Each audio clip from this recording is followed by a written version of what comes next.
Hello, everyone. Welcome back to my channel. My name is Sean. I am the Cryptosmith.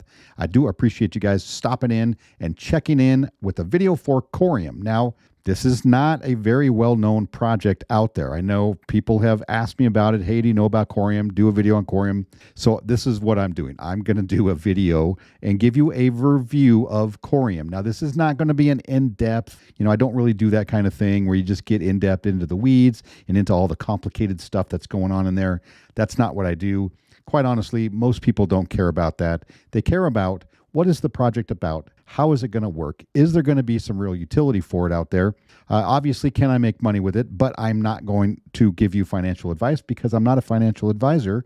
I can barely handle my own money. Ask my wife. She'll tell you. What I'm going to do today is just give you basically this 30,000 foot overview of what Corium is, what they hope to do, and if you should be interested in this project or company, depending on how you'd like to word those things. So Corium is a third generation layer 1 blockchain. Now, other notable layer 1 blockchains, Bitcoin, obviously, Ethereum, Polkadot, the XRP ledger, these are layer 1 blockchains that people build on. They build ecosystems on those blockchains. Obviously, Bitcoin, Ethereum, these are generation 1, right? The very first generation of blockchains. This one is the third generation. Now, how does that make it better? Well, we can find out, but basically, obviously, third generation can learn from generations of the past. Sure, they lose that first mover advantage, but they could also improve and advance on things learned from the first two generations. So that's where you get Corium. And Corium's been out there for about a year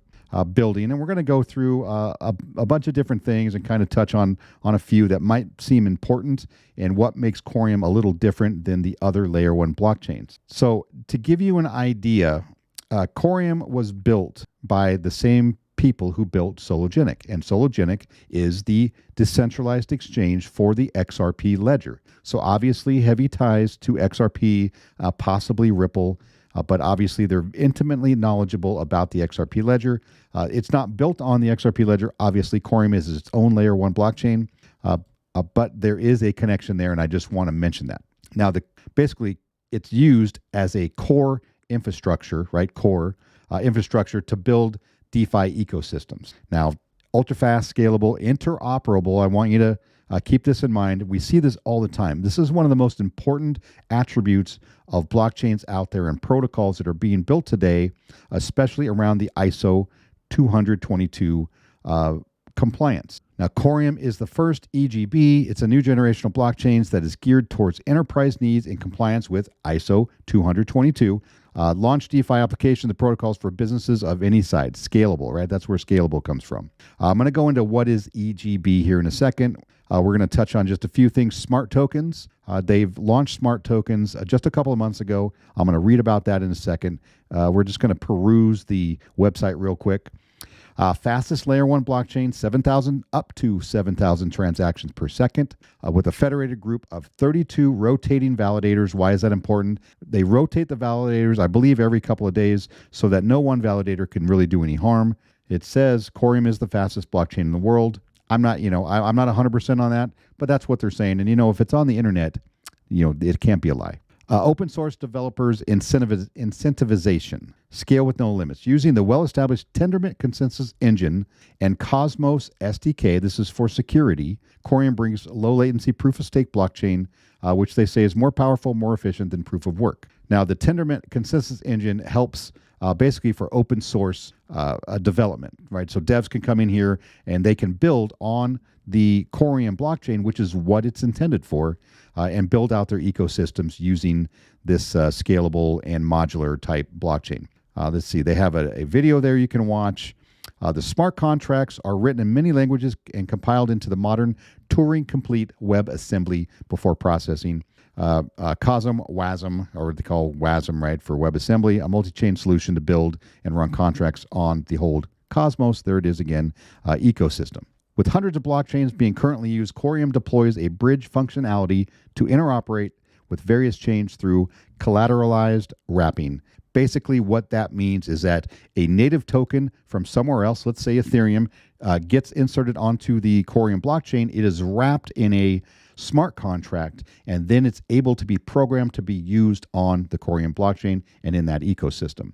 We're going to talk about that here a little bit more in just a second. And then, of course, open source, built on Tendermint Core BFT. It's basically designed for open source developers. Obviously, that's the entire goal.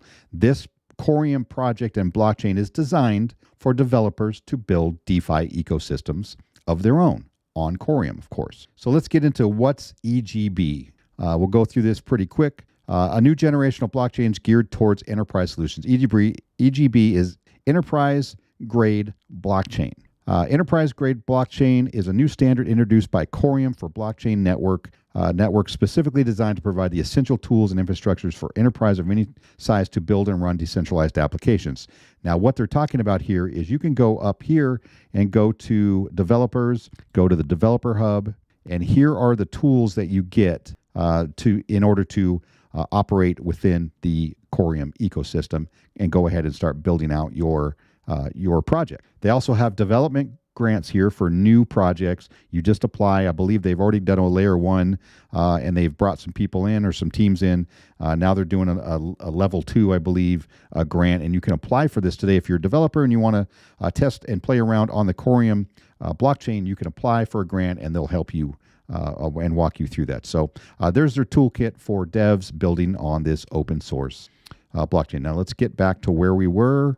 What's EGB? So in compliance with ISO 222, some key elements of EGB networks bring our security, scalability, interoperability, right there again, efficiency and compatibility with regulatory requirements. This is going to be a very, very big situation coming up this next year or two with regulations coming out.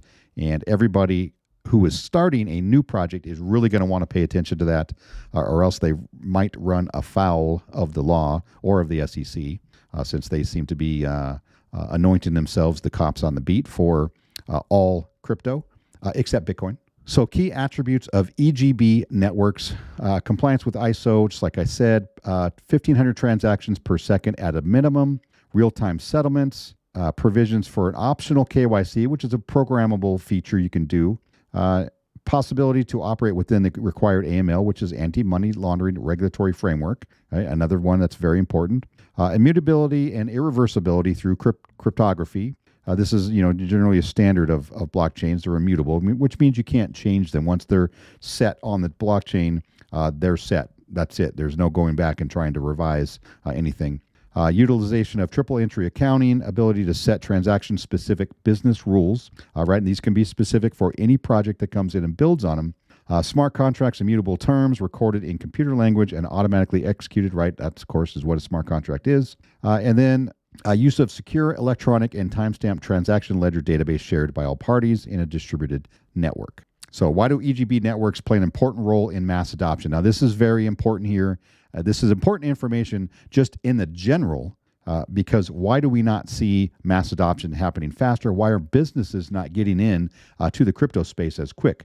Well, basically, there's a lack of layer 1 blockchain technology able to ease the financial markets' regulatory concerns while providing fast, secure, cost-efficient, and scalable transactions. So really, there are no other businesses out there, no projects that can actually connect legacy finance systems to the blockchains, right? And we don't want all of these different finance companies out there are not trying to each build their own specific blockchain and portal into the crypto world. So they're relying on these crypto projects to provide that to them, right? Quant does this kind of as a software, let's say, using APIs where they can just kind of plug and play into a financial system, and that will help link legacy finance with the blockchain, with crypto. And also with their overledger. So that's really what they're doing. And then obviously regulatory compliance is a huge issue.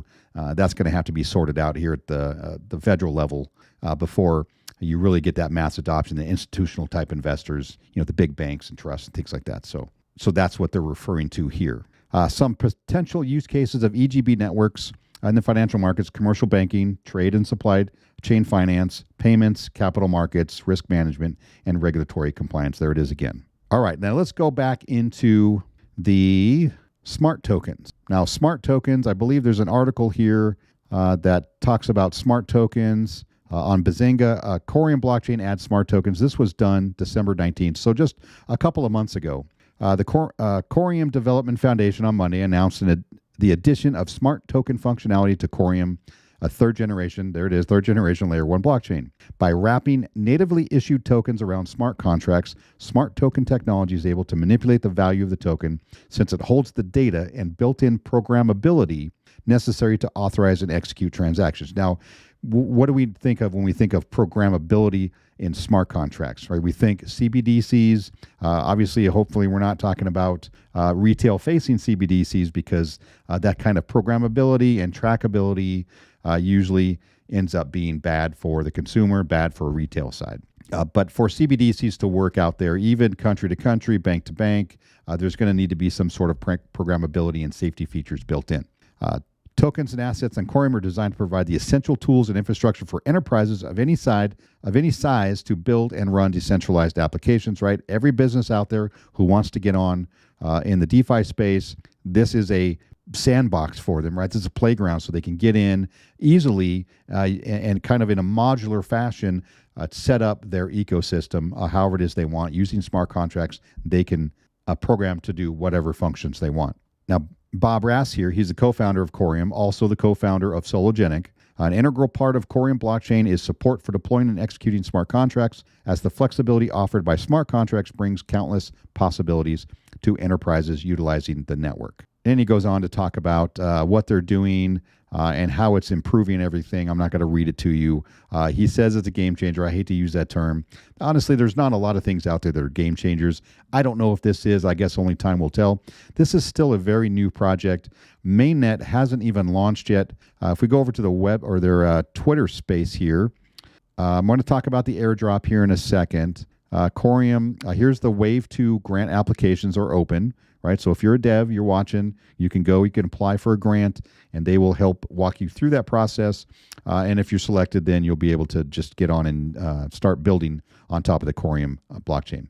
This was a couple of days ago, so there's less than 30 days. Mainnet is going to launch, right? Mainnet's not even launched yet. It's not actually active, but it's going to be coming up here in less than a month. And back to the article. Presently, Corium supports issuance, access control list, burning and freezing, whitelisting and blacklisting, inter-blockchain communication compatibility, and smart contract integration functionalities for smart tokens. So these are the programmable features that you can use on top of the Corium blockchain.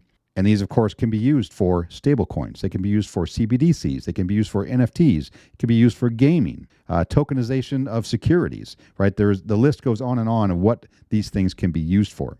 Smart tokens on Corium present a highly efficient, customizable, and secure way for asset issuers to fully maximize and extend upon the limits of tokenized, fungible or non-fungible, and hybrid on-chain assets. Reza Bashash, CTO and co-founder of Corium and Sologenic also. He's the other one. Back to the website. So now I've given you a basic overview of what Corium is trying to do, how they're really looking for developers to get on here and start building and build out their ecosystems, obviously as proof of concept that this works, and that this is needed out there in the space. And I guess the market in general will determine whether that's the case or not. Let's look at the team here real quick. Core team. Bob Rass here, co-creator, serial entrepreneur, founded multiple ventures within the manufacturing, tech, and blockchain industries, HardX Manufacturing, Sologenic, and Corium. Also a regular commenter on tech topics.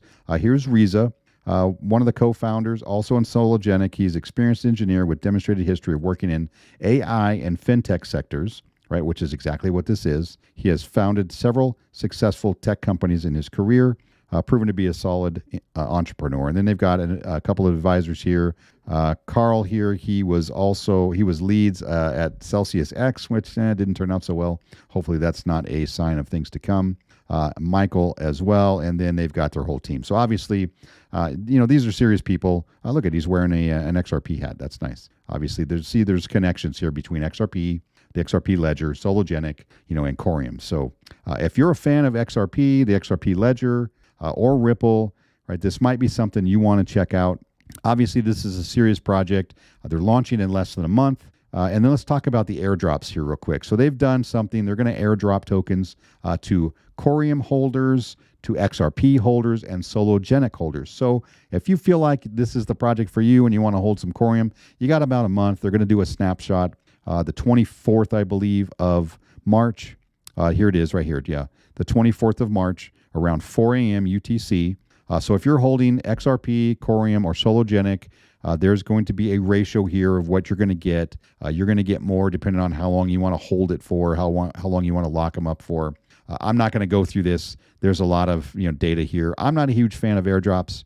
In my experience, airdrops generally do more short-term harm to charts. So, if that's what you're concerned with, then good. So why? Because it's free money. You're giving free money to people, and most people, you're right, this is just human nature, are going to go and sell that and then take that money and use it for something else. Maybe a different project. Maybe they might buy more of XRP or whatever. But you kind of get what I'm saying, right? It's usually not a great thing unless you're a hardcore long-term holder. So you can go in on the top of the website and click on that link right here, and it's going to take you to this, and you can read all about the airdrops and what you're in for. If this is something that entices you to get into the project because you like free money, then maybe it's for you. As for me, I don't, I own, of course, XRP, but I'm not really concerned about airdrop tokens at this point. So what are my thoughts on Corium as we talk about the price? It's at 61 cents, basically 60 cents. The chart's not looking bad. Obviously, anybody getting in right now, kind of a run up to this mainnet launch, right? We're talking about the rumor and the news, how that cycle works. So be careful if this is something you're getting into. Understand what you're doing and getting into. It does not have a lot of volume. $410,000 in volume in 24 hours. It's down. And it's, let's see where you can pick this up. Gate.io, MEXC, Bitrue, Bitmart. And it looks like all of the liquidity is over on MEXC and Bitrue. So make sure if you want to purchase Corium tokens, you do it there. MEXC has always worked out pretty good for me. But understand, because the volume is not really there, it may take a while for you to get your trade picked up. So keep that in mind. How do I feel about Corium? There's a lot of projects out there. Right. Me personally, I don't think I'm going to be purchasing any Corium just yet.